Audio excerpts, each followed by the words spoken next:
রাজ্যের পরবর্তী মুখ্যমন্ত্রী হিসেবে কাকে দেখতে চান? মমতা ব্যানার্জি। রাজ্যের পরবর্তী মুখ্যমন্ত্রী কাকে চাইছেন? বিরোধী মুখ আমাদের দাদাকে চাই। আমরা রাজ্যের পরবর্তী মুখ্যমন্ত্রী হিসাবে দেখতে চাই যে মুখ্যমন্ত্রী হিন্দু মুসলমান জৈন খ্রিস্টান সকলকে নিয়ে চলে। রাজ্যের পরবর্তী মুখ্যমন্ত্রী হিসেবে কাকে দেখতে চান? বিজেপি। রাজ্যের পরবর্তী মুখ্যমন্ত্রী হিসেবে কাকে দেখতে চান? শুভেন্দু অধিকারী। পরবর্তী মুখ্যমন্ত্রী হিসেবে কাকে দেখতে চান? আমাদের দিদি আছে, দিদি থাকাই ভালো। নমস্কার দর্শক বন্ধুরা, আমি বাবু সোনা আর আপনারা দেখছেন চ্যানেল রাজকার্য। আর চ্যানেল রাজকার্য আজ নিয়ে চলে এসেছে আপনাদের সামনে সেই বহু প্রতীক্ষিত গত 6 মাস ধরে করা চ্যানেল রাজকার্য ও বেঙ্গল সার্ভে কোম্পানির 2026 বিধানসভা নির্বাচন জনমত সমীক্ষা।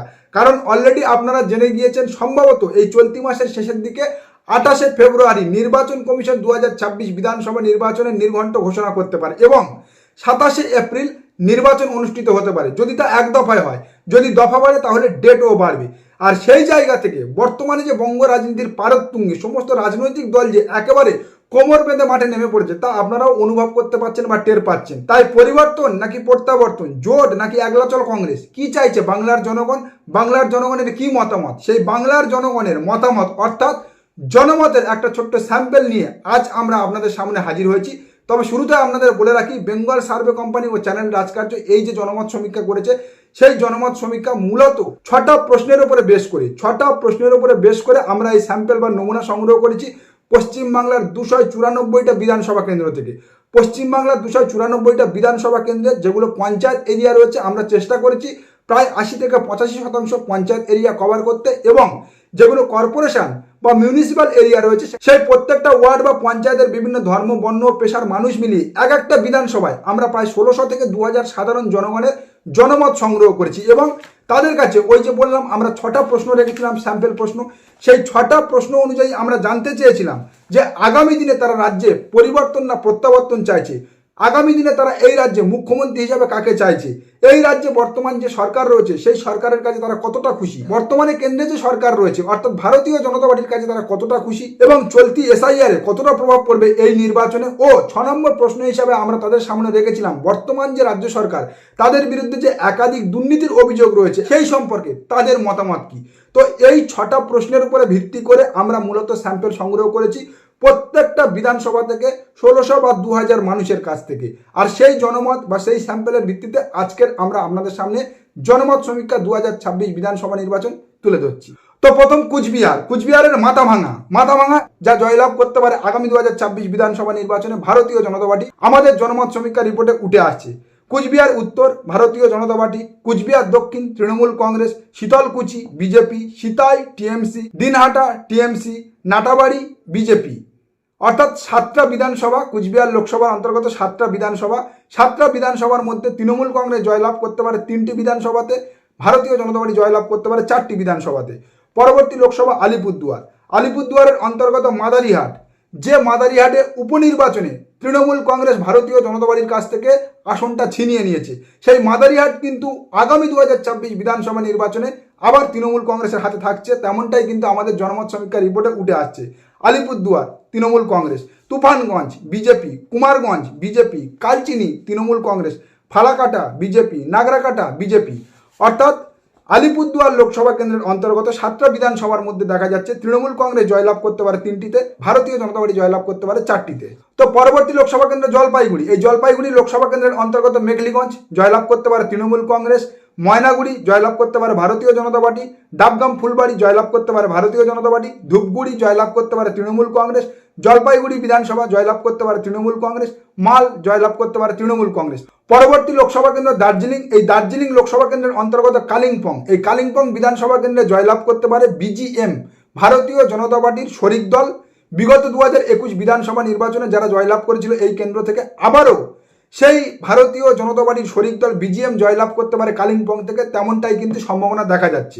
পরবর্তী বিধানসভা নকশালবাড়িতে জয়লাভ করতে পারে ভারতীয় জনতা পার্টি, শিলিগুড়িতে জয়লাভ করতে পারে ভারতীয় জনতা পার্টি, চোপড়া আসতে পারে তৃণমূলের দখলে, দার্জিলিং থাকছে বিজেপির হাতে, কার্শিয়াং তৃণমূল কংগ্রেসের হাতে আসছে, এবং ফাঁসিদেয়া থেকে যাচ্ছে ভারতীয় জনতা পার্টির হাতে। পরবর্তী লোকসভা কেন্দ্র রায়গঞ্জের ইসলামপুর জয়লাভ করতে পারে তৃণমূল কংগ্রেস, কালিয়াগঞ্জ জয়লাভ করতে পারে ভারতীয় জনতা পার্টি, গোয়ালপুকুর জয়লাভ করতে পারে তৃণমূল কংগ্রেস, চাকুলিয়া জয়লাভ করতে পারে তৃণমূল কংগ্রেস, করণদিঘি জয়লাভ করতে পারে তৃণমূল কংগ্রেস, হেমতাবাদ আসছে তৃণমূল কংগ্রেসের দখলে, রায়গঞ্জ তৃণমূল কংগ্রেসের দখলে।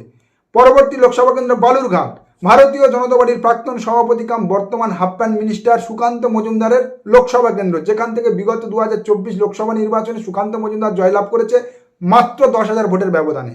সেই বালুরঘাটে বর্তমান যে রাজনৈতিক পরিস্থিতি এবং আমাদের জনমত সমীক্ষায় যা উঠে এসেছে তাতে দেখা যাচ্ছে তপন কেন্দ্রে জয়লাভ করতে পারে ভারতীয় জনতা পার্টি, ইটাহারে জয়লাভ করতে পারে তৃণমূল কংগ্রেস, কুশমুন্ডি জয়লাভ করতে পারে তৃণমূল কংগ্রেস, কুমারগঞ্জে জয়লাভ করতে পারে তৃণমূল কংগ্রেস, হরিরামপুর থাকছে তৃণমূলের হাতে, বালুরঘাট ভারতীয় জনতা পার্টির হাতে থাকছে, গঙ্গারামপুর আবারও থাকছে ভারতীয় জনতা পার্টির হাতে। পরবর্তী লোকসভা কেন্দ্র মালদা উত্তর, যেখান থেকে ভারতীয় জনতা পার্টির সাংসদ খগেন মুর্মু জয়লাভ করেছে। কিন্তু খগেন মুর্মু জয়লাভ করলেও বর্তমানে মালদা উত্তরে তৃণমূল কংগ্রেস যেভাবে সংগঠন বিস্তার করেছে এবং এসআইআর এর প্রভাব সেখানে যেভাবে পড়েছে তাতে দেখা যাচ্ছে চাঁচল চলে যেতে পারে তৃণমূল কংগ্রেসের হাতে, গাজল থাকছে বিজেপির হাতে, মালদা বিধানসভা কেন্দ্র থাকছে ভারতীয় জনতা পার্টির হাতে, হবিবপুর থাকছে ভারতীয় জনতা পার্টির হাতে। কিন্তু মালতীপুর, রতুয়া ও হরিশ্চন্দ্রপুর এই 3টে বিধানসভা কেন্দ্র তৃণমূল কংগ্রেসের দখলে যাচ্ছে। পরবর্তী লোকসভা কেন্দ্র মালদা দক্ষিণ, যেখান থেকে 2024 লোকসভা নির্বাচনে জয়লাভ করেছে কংগ্রেস প্রার্থী ঈশা খান চৌধুরী। তো এই মালদা দক্ষিণ লোকসভা কেন্দ্রের অন্তর্গত মানিকচক বিধানসভা কেন্দ্র কিন্তু যেতে পারে তৃণমূল কংগ্রেসের হাতে। ইংলিশ বাজার, এই ইংলিশ বাজারে যদি প্রার্থী পরিবর্তন না হয়, অর্থাৎ শিরূপা মিত্র চৌধুরী যদি সেখান থেকে প্রতিদ্বন্দ্বিতা করে তাহলে সেটা থেকে যাবে ভারতীয় জনতা পার্টির হাতে, যদি না হয় তাহলে সেখানে কিন্তু সম্ভাবনা 50-50। মোথাবাড়ি, এই মোথাবাড়ি নিয়ে আপনারা দেখেছেন বিগত দিনে বহু ঘটনা সামনে উঠে এসেছে, একাধিক কমিউনাল দাঙ্গা হয়েছে এই মোথাবাড়িতে এবং বারবার ভারতীয় জনতা পার্টি সেখানে ছুটে গিয়ে সেই মোথাবাড়ির ঘটনাকে হাইলাইট করতে চেয়েছিল সর্বভারতীয় রাজনীতিতে। যদিও আমাদের জনমত সমীক্ষায় দেখা যাচ্ছে মোথাবাড়ি থাকছে তৃণমূল কংগ্রেসের হাতে।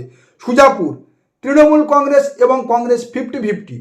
এই সুজাপুর আসনে তৃণমূল কংগ্রেস ও কংগ্রেসের কিন্তু সম্ভাবনা 50-50, তেমনটাই আমাদের জনমত সমীক্ষা রিপোর্টে উঠে এসেছে। বৈষ্ণবনগর তৃণমূল কংগ্রেসের হাতে যাচ্ছে, ফারাক্কা থাকছে তৃণমূল কংগ্রেসের হাতে, শামশেরগঞ্জ জয়লাভ করতে পারে কংগ্রেস। পরবর্তী লোকসভা কেন্দ্র বহরমপুর, অধীর চৌধুরীর কেন্দ্র, যদিও সেখান থেকে তিনি হেরে গিয়েছে, তৃণমূল কংগ্রেস জয়লাভ করেছে, তৃণমূল কংগ্রেসের প্রার্থী ইউসুফ পাঠান। তো সেই বহরমপুরে কি ফলাফল হতে চলেছে? বহরমপুরে যা দেখা যাচ্ছে, কান্দি যাচ্ছে তৃণমূল কংগ্রেসের হাতে, বড়োয়া তৃণমূল কংগ্রেসের হাতে, ভরতপুর, এই ভরতপুর বর্তমানে পশ্চিমবঙ্গ রাজনীতির 2026 বিধানসভা নির্বাচনের একেবারে শীর্ষে রয়েছে। হুমায়ুন কবির তো একেবারে তুঙ্গে রয়েছে, তিনি মুখ্যমন্ত্রীর স্বপ্ন দেখেছেন বা মুখ্যমন্ত্রী হবেন এমনটা জাহিরও করেছেন। তবে আমাদের জনমত সমীক্ষা রিপোর্ট যা বলছে তাতে ভরতপুরে তৃণমূল কংগ্রেস ও হুমায়ুন কবিরের সম্ভাবনা 50-50। আগামী দিনে পরবর্তী ঘটনাচক্র এবং নির্বাচনী স্ট্র্যাটেজি বলে দেবে এই ভরতপুর থেকে কে জয়লাভ করবে। তবে বর্তমানে আমাদের যে সমীক্ষা শেষ হচ্ছে সেই সমীক্ষায় কিন্তু এই হুমায়ুন কবিরের বাবরি মসজিদ উত্থান বা তার রাজনৈতিক দল খোলা সমস্ত কিছু ইনক্লুডিং হয়েছে, যে কারণে দেখা যাচ্ছে হুমায়ুন কবির ও তৃণমূল কংগ্রেসের সম্ভাবনা ভরতপুর থেকে 50-50। আচ্ছা, রেজিনগর তৃণমূল কংগ্রেসের দখলে যাচ্ছে, যদিও এই রেজিনগর থেকেও হুমায়ুন কবির প্রতিদ্বন্দ্বিতা করবেন জানিয়েছে, কিন্তু রেজিনগর তৃণমূল কংগ্রেসের দখলে যাচ্ছে তেমনটাই আমাদের সমীক্ষায় উঠে এসেছে। বেলডাঙ্গা যাচ্ছে তৃণমূল কংগ্রেসের হাতে, নওদা তৃণমূল কংগ্রেসের হাতে, বহরমপুর ভারতীয় জনতা পার্টি। পরবর্তী লোকসভা কেন্দ্র মুর্শিদাবাদ লোকসভার মধ্যে এই কেবলমাত্র মুর্শিদাবাদ বিধানসভা কেন্দ্র বাদে বাকি 6টা বিধানসভা কেন্দ্রে তৃণমূল কংগ্রেস জয়লাভ করতে চলেছে। আর এই মুর্শিদাবাদ বিধানসভা কেন্দ্রে যদি গৌরীশঙ্কর ঘোষ ভারতীয় জনতা পার্টির টিকিটে প্রতিদ্বন্দ্বিতা না করে তাহলে কিন্তু সেখানে কংগ্রেস অনেকটা উঠে আসবে আগে, তৃণমূল কংগ্রেসের সঙ্গে কংগ্রেসের ফাইট হবে এমনটাই কিন্তু সম্ভাবনা দেখা যাচ্ছে। তো যাই হোক, পরবর্তী লোকসভা কেন্দ্র কৃষ্ণনগরে তেহট্ট জয়লাভ করতে পারে তৃণমূল কংগ্রেস, পলাশিপাড়া জয়লাভ করতে পারে তৃণমূল কংগ্রেস, কালীগঞ্জ উপনির্বাচনে তৃণমূল কংগ্রেস জয়লাভ করেছে এবং তৃণমূল কংগ্রেস আবারও জয়লাভ করবে এই কালীগঞ্জ থেকে, তেমনটাই আমাদের সমীক্ষা রিপোর্টে উঠে এসেছে। নাকাশিপাড়া তৃণমূল কংগ্রেস, কৃষ্ণনগর দক্ষিণ তৃণমূল কংগ্রেস, কৃষ্ণনগর উত্তর ভারতীয় জনতা পার্টি, কৃষ্ণনগর উত্তর থেকে জয়লাভ করতে পারে ভারতীয় জনতা পার্টি, চোপড়া তৃণমূল কংগ্রেস।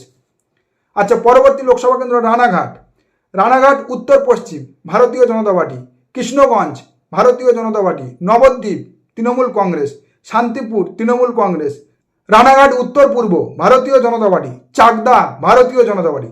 তবে এখানে একটু বলে রাখি, এই রানাঘাট লোকসভা কেন্দ্রটা যেহেতু মতুয়া অধ্যুষিত এবং নির্বাচন কমিশনের তথ্য অনুযায়ী বর্তমানে যা দেখা যাচ্ছে প্রায় 50 থেকে 55% মতুয়ারা এনুমারেশন ফর্ম ফেরত দেয়নি বা নির্বাচন কমিশনের হিয়ারিংয়ে উপস্থিত হয়নি, সেই জায়গা থেকে যদি আগামী দিনে ফাইনাল তালিকায় এই 50 থেকে 55% মতুয়াদের নাম বাদ পড়ে, তাহলে এই রানাঘাট লোকসভার অন্তর্গত যে 7টি বিধানসভা আছে তাদের ফলাফলে কিন্তু আমূল পরিবর্তন আসতে পারে, যার প্রভাব পড়বে বনগাঁ ও বারাসাত লোকসভা কেন্দ্রের অন্তর্গত বিধানসভা কেন্দ্রগুলোতে।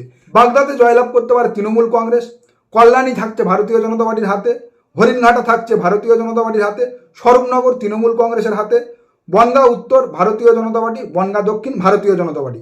তবে ইন্টারেস্টিং হচ্ছে এই বনগাঁ লোকসভার অন্তর্গত গাইঘাটা কেন্দ্রটা। গাইঘাটা কেন্দ্রে যেখানে বর্তমান ভারতীয় জনতা পার্টির বিধায়ক রয়েছে সুব্রত ঠাকুর, ঠাকুর বাড়ির শান্তনু ঠাকুরের ভাই, এবং তিনি কিছুদিন আগে বিস্ফোরক হয়েছিলেন। তিনি তার নিজের দাদার বিরুদ্ধে একাধিক মন্তব্য করেছিলেন এবং সুব্রত ঠাকুর তৃণমূল কংগ্রেসে যেতে পারে এমনটাও কিন্তু বলেছিল শান্তনু ঠাকুর নিজে। তো সেই জায়গা থেকে বর্তমানে আমাদের জনমত সমীক্ষায় এই গাইঘাটা কেন্দ্রে কিন্তু 50-50 সম্ভাবনা দেখা যাচ্ছে।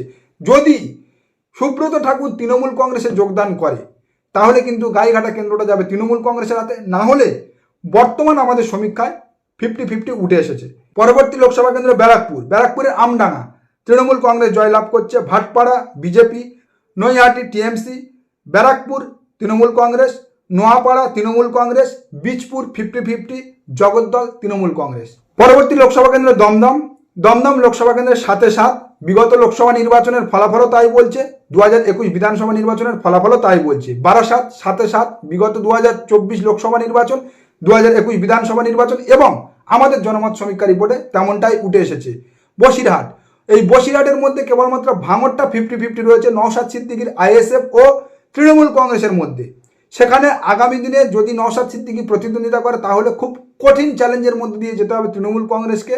তৃণমূল কংগ্রেস যদিও বা যেতে খুব হাড্ডাহাড্ডি বা খুব সামান্য একটা মার্জিন নিয়ে জিততে পারে, কিন্তু বর্তমানে আমাদের সমীক্ষায় উঠে এসেছে এই ভাঙড় কেন্দ্রটা 50-50। বাকি বসিরহাট লোকসভা কেন্দ্রের মধ্যে 6টা বিধানসভা যাচ্ছে তৃণমূল কংগ্রেসের হাতে। জয়নগর 7-7 তৃণমূল কংগ্রেস, বিগত দিনের ফলাফলও তাই হয়েছে।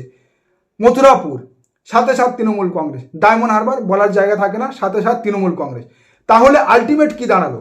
আলটিমেট যা দাঁড়ালো, ভারতীয় জনতা পার্টি জয়লাভ করতে পারে বা ভারতীয় জনতা পার্টির জয়লাভের সম্ভাবনা দেখা যাচ্ছে 33টা আসনে, কংগ্রেসের সম্ভাবনা দেখা যাচ্ছে 1টি আসনে, বামেরা 0, বিজিএম অর্থাৎ ভারতীয় জনতা পার্টির যে শরিক দল তারা জয়লাভ করতে পারে 1টা আসনে কালিম্পং থেকে। অমীমাংসিত থেকে যাচ্ছে 6টা আসনের ফলাফল, আর তৃণমূল কংগ্রেস জয়লাভ করতে পারে 253 আসনে।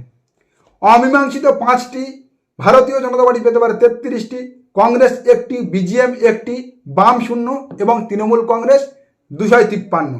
তবে এখনও যেহেতু নির্বাচন আরও 2 মাস বাকি রয়েছে, সেই জায়গা থেকে রাজনীতিতে পরিবর্তন স্বাভাবিক জিনিস। সেই জায়গা থেকে যদি কোনো বড় ঘটনাচক্র ঘটে যায়, যেমন কমিউনাল দাঙ্গা, বড় কোনো স্ক্যাম বা যাকে বলে রাজ্যের কোনো বড় দুর্নীতি ফাঁস, এই সমস্ত যদি বড় কোনো ঘটনা ঘটে যায় তাহলে এই ফলাফল পরিবর্তন হতে পারে, সেটা স্বাভাবিক জিনিস। রাজনীতি সেহেতু সম্ভাবনার শিল্প। না হলে কিন্তু বর্তমান আবহাওয়া যা বলছে, বর্তমান পশ্চিমবাংলার আবহাওয়া যা বলছে, সাধারণ জনগণের মতামত যা বলছে, সেই জায়গা থেকে তৃণমূল কংগ্রেস 253 আসন নিয়ে আবার 2026 বিধানসভা নির্বাচনে কামব্যাক করতে চলেছে। নমস্কার, আজকের প্রতিবেদন এখানে শেষ করছি। দেখা হচ্ছে আগামী কোনো প্রতিবেদনে। আমাদের প্রতিবেদন সম্পর্কে আপনাদের মতামত অবশ্যই জানান আমাদের কমেন্ট সেকশনে। সবাই ভালো থাকবেন।